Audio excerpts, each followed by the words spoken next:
Oke, bismillahirrahmanirrahim. 25 menit mungkin ya, insya Allah saya video ini bahas apa ya? Oh iya, pendahuluan riset operasi bisnis.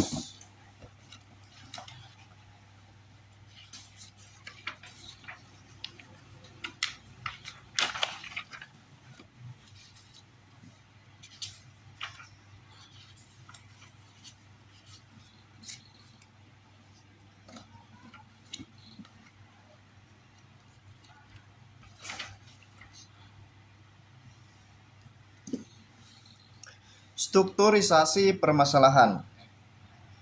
Jika suatu permasalahan dianggap sebagai sebuah sistem, permodelan adalah upaya abstraksi berbagai elemen penting yang terdapat dalam sistem tersebut. Oleh karena itu, merupakan upaya abstraksi, maka permodelan sesungguhnya merupakan sebuah upaya penyederhanaan atau simplifikasi dari kompleksitas permasalahan yang ada. Permodelan memfokuskan diri pada elemen-elemen penting dan kritis yang dianggap merupakan elemen paling menentukan dan berpengaruh bagi keberlangsungan sistem tersebut. Adanya penyederhanaan sistem akan memudahkan perancangan penyelesaian permasalahan melalui pemanfaatan komputer. Jadi, komputer bekerja berdasar permodelan yang telah disusun. Model di sini banyak diwujudkan dalam bentuk persamaan matematika. Misalnya, permodelan pengaruh faktor biaya produksi terhadap keuntungan suatu perusahaan. Pengaruh faktor tersebut dapat dimodelkan sebagai berikut, yaitu Y sama dengan A ditambah BX. Notasinya yaitu Y tingkat keuntungan, A konstansa, B koefisien regresi, yaitu tingkat perubahan Y jika terjadi perubahan sebesar satu satuan X, X tingkat biaya produksi. Permodelan juga akan memudahkan upaya validasi. Validasi adalah pencocokan model yang ada dengan kondisi permasalahan yang sebenarnya. Proses validasi model dapat dilakukan melalui dua pendekatan berikut. Satu, pendekatan kotak hitam yaitu black box approach. Pendekatan kotak hitam mengandaikan kita tidak mengetahui struktur internal model yang dibangun. Kita hanya bisa melakukan validasi dengan cara membandingkan kinerja model yang pada dasarnya merupakan penyederhanaan suatu sistem dengan kinerja sistem sebenarnya. Jika terhadap model dan sistem itu dilakukan intervensi yang sama. Jika perilaku model sama dengan perilaku sistem, model yang dibangun dianggap valid.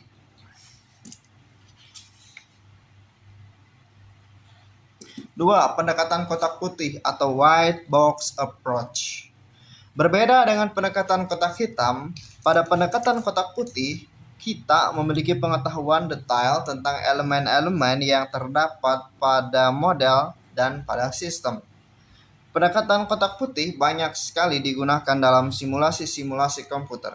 Simulasi membutuhkan pengetahuan detail tentang elemen-elemen yang terdapat pada model dan sistem.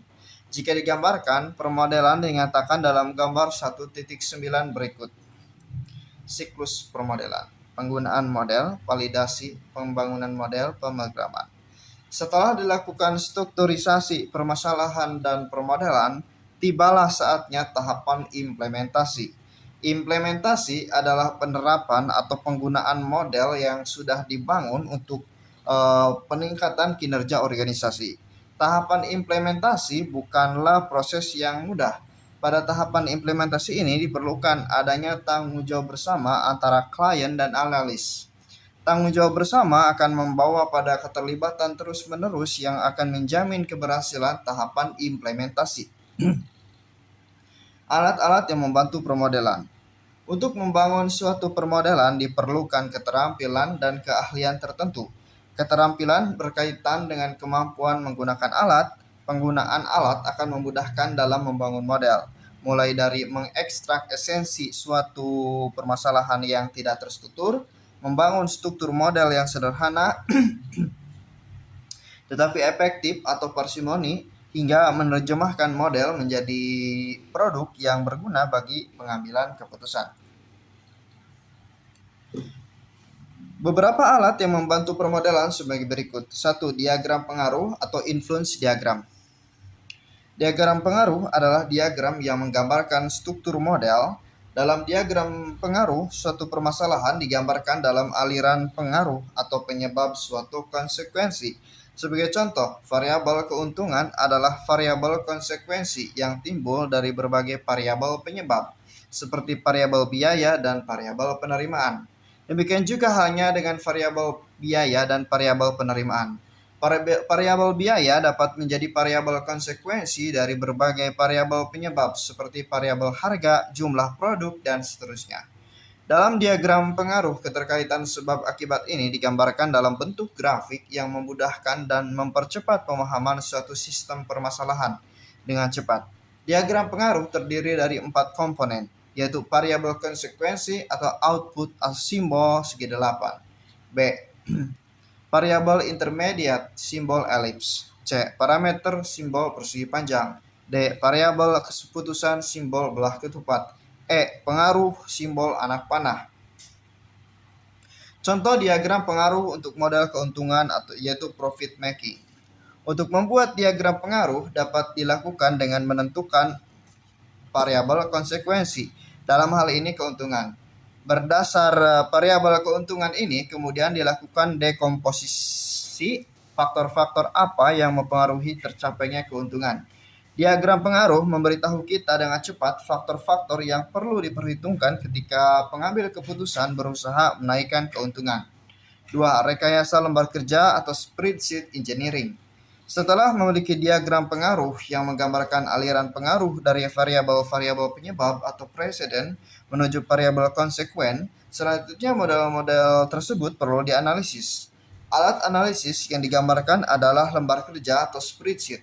Perangkat lunak yang sering digunakan adalah Microsoft Excel atau Google Sheet. Berbeda dengan perumusan masalah yang melibatkan proses kreatif, permodelan dengan program lembar kerja harus dilakukan secara sistematis dan terstruktur. Permodelan dengan lembar kerja sesungguhnya bentuk kuantifikasi pengaruh yang ada dalam diagram pengaruh. Proses kuantifikasi adalah proses yang harus dilakukan karena program lembar kerja bekerja berdasarkan data kuantitatif. Proses membangun permodelan dengan lembar kerja ini selanjutnya disebut sebagai rekayasa lembar kerja spreadsheet engineering. Rekayasa lembar kerja memungkinkan kita mengetahui untuk menguji dan menganalisis efektivitas dan efisiensi model yang dibangun. Efektivitas berkaitan dengan sejauh mana model yang dibangun mampu menggambarkan suatu sistem dengan tepat. Efisiensi berkaitan dengan sejauh mana bangunan model melibatkan sejumlah variabel yang signifikan tanpa adanya variabel yang tidak signifikan atau waste.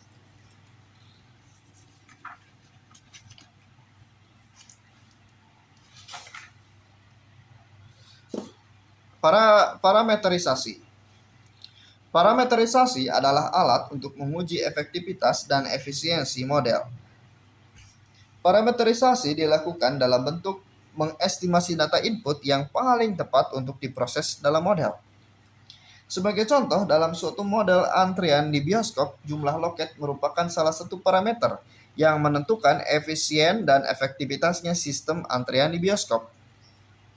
Proses penentuan jumlah loket yang tepat dapat mendukung tercapainya sistem antrean yang efisien dan efektif.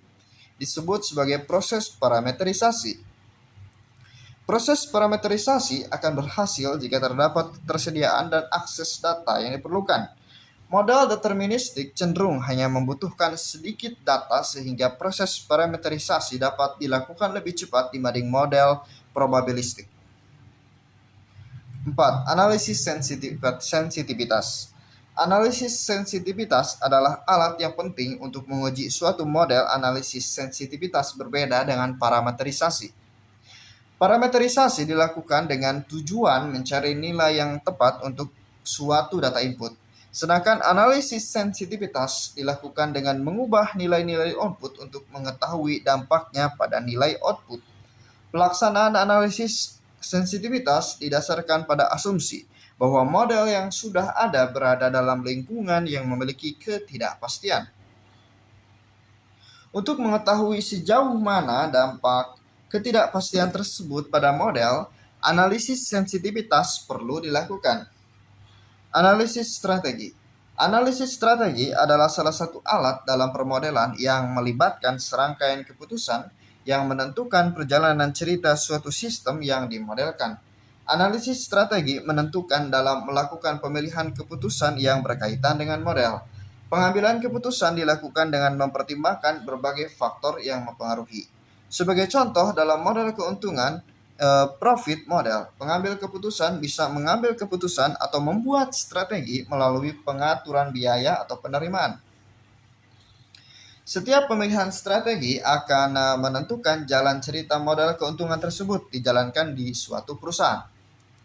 6. Permodelan berulang atau iterative modeling. Alat selanjutnya yang berguna dalam membangun model adalah metode permodelan berulang. Dalam membangun model, seringkali dibutuhkan upaya memodelkan berulang kali, mulai dari model yang sederhana hingga tercapai suatu model yang efektif. Perulangan permodelan bukanlah tindakan yang tidak berguna. Dalam setiap perulangan ada yang dilakukan dengan trial and error. Pengambil keputusan akan belajar tentang segala hal yang berkaitan dengan model. Pengambil keputusan akan belajar tentang segala hal yang berkaitan dengan model. Alih-alih menunggu sampai mendapatkan suatu model yang sempurna secara teoretis, pengaplikasian model dari yang sederhana terus berulang hingga memperoleh model yang efektif bisa menjadi salah satu cara terbaik membangun model yang sempurna. Melalui permodelan berulang ini, sesungguhnya pengambil keputusan juga melakukan pengujian kembali, analisis, verifikasi, dan validasi model yang dibangunnya. Latihan. Untuk memperdalam pemahaman mengenai materi pendahuluan riset operasi, kita kerjakan pertanyaan berikut. Nanti juga saya kerjakan. Yaitu 1. Apa yang diketahui tentang model dan permodelan? 2. Apa fungsi dari permodelan? 3. Jelaskan langkah-langkah dalam melakukan permodelan. 4. Jelaskan yang dimaksud dengan model yang baik. 5. Jelaskan hubungan riset operasi dengan model. Petunjuk jawaban latihan. Baca dan pelajari kembali kegiatan belajar 2. Jika mengalami kesulitan, silahkan berdiskusi dengan teman atau tutor pendamping. Riset operasi adalah metode rasional untuk melakukan pengambilan keputusan. Proses pengambilan keputusan bukanlah langkah yang mudah di tengah lingkungan pengambilan keputusan yang kompleks dan dinamis. Untuk memudahkan pengambilan keputusan diperlukan permodelan, yaitu upaya pembuatan model pengambilan keputusan. Model adalah representasi dari suatu permasalahan atau lingkungan pengambilan keputusan. Model terdiri atas elemen-elemen pokok yang ada dalam lingkungan tersebut. Melalui model, mengambil keputusan dapat dengan cepat memahami kompleksitas permasalahan karena dapat segera tahu elemen-elemen pokok yang berpengaruh dan hubungan antara elemen-elemen tersebut. Melalui model pula, pengambil keputusan tidak akan terjebak dalam kompleksitas. Upaya mendukung pengambil keputusan model harus bersifat transparan, simple, relevan, dan adaptif. Tes formatif 2. Pilihlah satu jawaban yang paling tepat. Model adalah A. Representasi sederhana dari lingkungan yang kompleks. B. Representasi dari desainer pakaian. C. Peraga pakaian. D. Contoh produk komoditas. Model adalah representasi sederhana dari lingkungan yang kompleks. Pengambilan keputusan rasional harus memenuhi prasyarat, yaitu A. Terdapat berbagai pilihan pengambilan keputusan. B. Terdapat informasi tentang pengambilan keputusan. C. Pilihan pengambilan keputusan sudah tervalidasi. Tidak ada jawaban yang benar. Pengambilan keputusan rasional harus memenuhi prasyarat terdapat berbagai pilihan pengambilan keputusan. Pengambilan keputusan memiliki kendala memahami dan menguasai informasi sepenuhnya dalam pengambilan keputusan. Hal ini disebut sebagai A. Decode information. B. Limited information. C. Bound information. D. Bound rationality. 4. Jenis-jenis pengambil keputusan memiliki kendala memahami dan menguasai informasi sepenuhnya dalam pengambilan keputusan. Hal ini disebut sebagai about rationality. Jenis-jenis model antara lain A. Model ikonik, B. Model matematika, C. Model mental, D. Jawaban A, B, C benar. D. Jawaban A, B, C benar. Riset operasi adalah metode pengambilan keputusan yang menggunakan model sebagai lingkungan pengambilan keputusan. Strukturisasi masalah yang ada pada riset operasi dapat dikategorikan dalam A. Proses permodelan, B. Kriteria model yang baik, C. Jenis-jenis model, D. Pengambilan keputusan dalam model.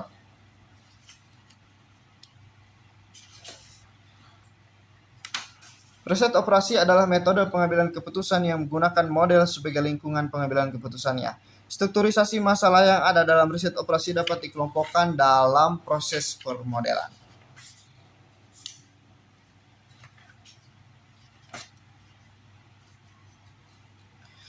Daftar pustaka pendahuluan riset operasi. Eisert, H.A. Sandblom, C.L. 2010, Operation Research, A Model Has Approach Springer Handbook, George C.S. 1968, The History of Management Thought, Prentice Hall, Englewood, Clips, N.J. Hicks, P.E. 1977, Introduction to Industrial Engineering and Management Science, Tokyo, McGraw-Hill, Kakagusha, Ltd. Hiller, F. Hiller, Introduction to Management Science, New York, McGraw-Hill, Irving. Introduction to Management Science, McGraw-Hill, Irving. Hin, Model S Modeling Cognitive Tools for Scientific Inquiry, Springer, Dordrecht. Powell, Management Science, The Art of Modeling with Spreadsheets. Management Science, The Art of Modeling with Spreadsheets, Mather. Quantitative Analysis for Management, England, Pearson, Harlow. Render, Bister, Hanna. Thal T.S. Quantitative Analysis for Management Trade, England, Harlow. Young Mental Models Linking Design Strategy with Human Behavior, New York, Rosenfeld Media.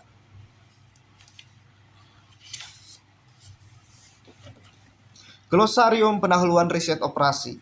Baut, kendala atau perbatasan. Eksplisit yaitu tampak, evolusi yaitu perkembangan berangsur-angsur, implisit tidak tampak, praksis yaitu tindakan, ranah yaitu wilayah, siklus yaitu putaran atau proses yang berulang, strukturisasi yaitu pengaturan.